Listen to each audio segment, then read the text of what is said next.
안녕하세요. 마찰 교반 공정을 적용한 AI 치골치용 학금의 마모거동이란 주제로 졸업 작품을 진행한 이순준 교수님 팀 발표자 한지입니다. 발표는 서론, 실험 방법, 결과, 토론, 결론 순으로 진행하겠습니다. AI 치경치료 학금은 석초 영화 효과로 인해 높은 강도를 가지며 경향성 덕분에 자동차 부품도 널리 활용되고 있습니다. 이런 부품이 사용되는 환경에서는 내망성이 중요한 성능 지표가 됩니다. 내마성이란 재료가 마찰이나 접촉에 의해 표면이 손상되는 것을 견뎌낼 능력을 말합니다. 이러한 마모에는 여러 메커니즘이 있는데 그중 은착마모와 그 일종인 산화마모는 표면에 형성된 은착과 산화층이 마모로부터 보호 역할을 해줄 수 있는 마모입니다. 반면 연상마모는 표면이 제거되는 형태이므로 내마성이 낮을 때 주로 나타납니다.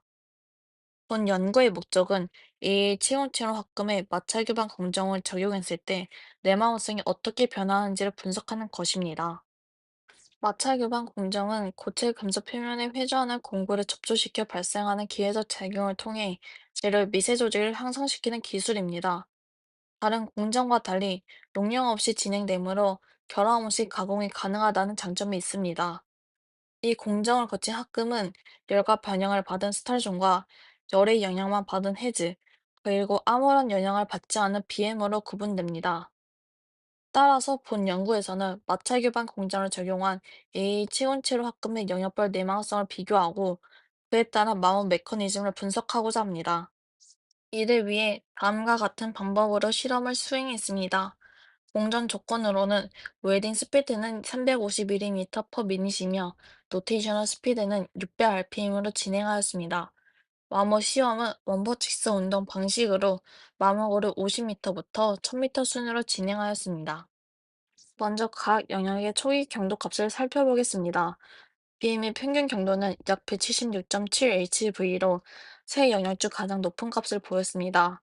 전체적으로 BM에서 해제로 감소한 뒤 스타존에서 다시 증가하는 W형의 분포를 나타냈습니다. 이러한 경도 변화의 원인은 다음 슬라이드의 미세조직 분석 결과와 함께 설명드리겠습니다. IQ 페이지 맵을 보면 세 영역 모두 단일 쌍인 FCC 알파 알루미늄 구조를 가지고 있습니다. 이러한 공통된 결정 구조 속에서도 마찰 고반 경쟁의 영향으로 인해 미세 조직이 달라지며 이는 곧 경도 변화로 이어집니다. BM은 석출 영하가 유지되어 상대적으로 높은 경도로 나타냈습니다. 반면 해즈는 열 영향으로 인해 결정력이 저대화되어 경도가 감소하였습니다. 스탈존에서는 동적 재결정으로 인해 결정력이 미세화되고 함가시 가장 높게 나타난 것 같이 전의 밀도가 증가하여 이에 따라 경도가 다시 상승하는 경향을 보였습니다. 하지만 전체적으로 보면 공정 이후 경도가 감소하였는데 이는 석조경화 효과가 감소하였다고 판단됩니다.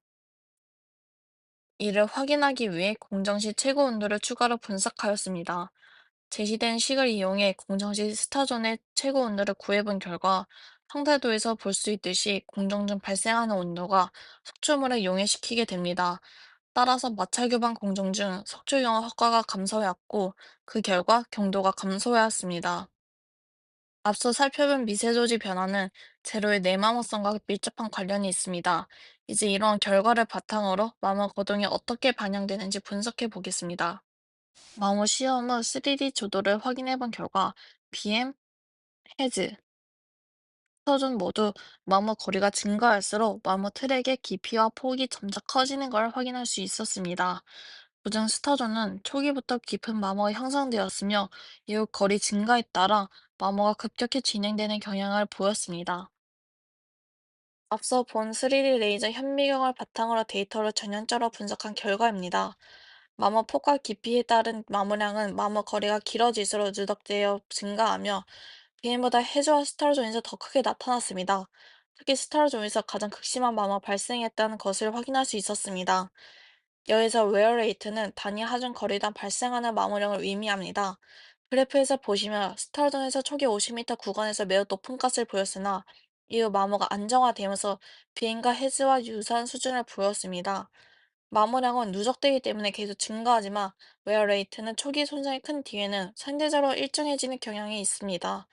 다음으로 마찰 기수, 즉 COF는 마찰력과 수직 하중의 비율로 값이 높아질수록 마찰 저항이 커졌음을 의미합니다. 본 연구에서는 마모 거리가 증가함에 따라 새 영양보도 CRP가 상승하였으며, 이는 마모 메커니즘이 변화하고 복합화된 결과로 판단됩니다.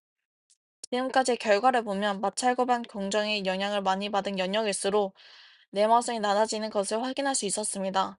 그렇다면 이런 내마성의 저하가 왜 발생했는지 그 요인을 구체적으로 분석해 보겠습니다. 먼저 BM의 마모 트랙을 보겠습니다. 셈에서 볼 수 있듯이 그루브, 딜라미네이션, 필름 피처와 같이 전형적인 연상 마모 모폴로지가 나타났습니다. 마모거리 1000m에서 EDS를 분석해 본 결과 치밀하고 균일한 산화층이 형성된 것을 확인할 수 있습니다. 이는 BM의 안정적이고 균일한 미세 조직이 탄소 확산을 고르게 유도해 보호성이 높은 산화층 형성을 촉진했기 때문입니다. 다음은 해제입니다. 해제 역시 연상마모의 모폴로지가 관찰되었습니다. 산화층의 경우 비교적 불균일하게 형성되었습니다. 이는 결정림이 조대화되면서 산소 확산 경로가 불균일해지고 마찰열이 국부적으로 집중되어 산화 반응이 부분적으로 진행된 결과입니다.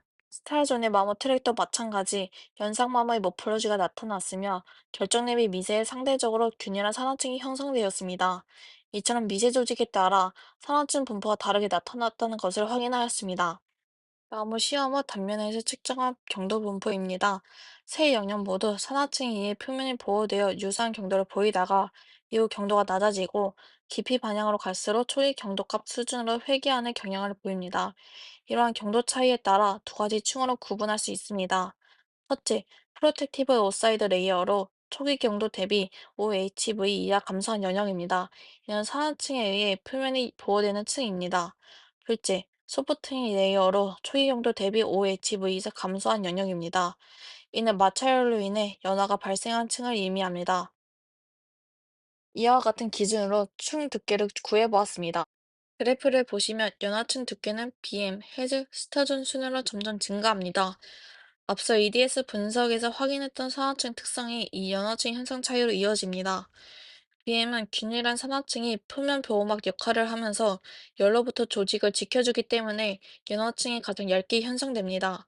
헤즈는 불균일한 산화층이 열 분산 효과를 작용하여 스타존보다는 연하층이 덜 발생합니다. 반면 스타존은 치밀한 산화층이 형성되지만 가장 두꺼운 연하층이 나타났습니다. 그 이유는 이 치밀한 산화층이 오히려 열을 가두는 역할을 하면서 마찰기반 공정으로 인해 열에 민감한 조직이 된 스타존에게 더 연화가 발생하게 되었습니다. 결론적으로 마찰기반 공정에 영향을 많이 받을수록 열에 취약한 조직이 되고 이에 따라 연화층 형성이 더 활발해진다는 걸 확인할 수 있습니다. 마모 거리별 마모량과 연화층 두께의 상관관계를 나타낸 것입니다. 결과를 보시면 연화층이 두꺼워질수록 마모량이 크게 증가하고 있습니다. 즉, 연화층 형성 정도가 내막성을 결정하는 핵심 인자라는 것을 알 수 있습니다. 결론입니다. 이 치곤치로 합금의 마모 메커니즘은 산화마모와 연산마모의 혼합된 형태로 나타났습니다. 산화층의 균일성과 소재의 열 민감성에 따라 연화층 현상이 결정되었습니다. 따라서 마찰 교반 공정에 영향을 많이 받은 영역일수록 연화층이 두꺼워지고 그 결과 내막성이 저하되었습니다. 이번 연구를 통해 마찰 교반 공정을 적용 후 내막성의 저하의 원인을 미세조직, 산화층, 연화층 분석을 통해 명확히 규명했습니다. 또한 A707 학금의 마모거동을 전략적으로 제시하여 향후 유사 소재 연구에서 기초자료로 활용될 수 있다고 봅니다. 이상으로 발표를 마치겠습니다. 감사합니다.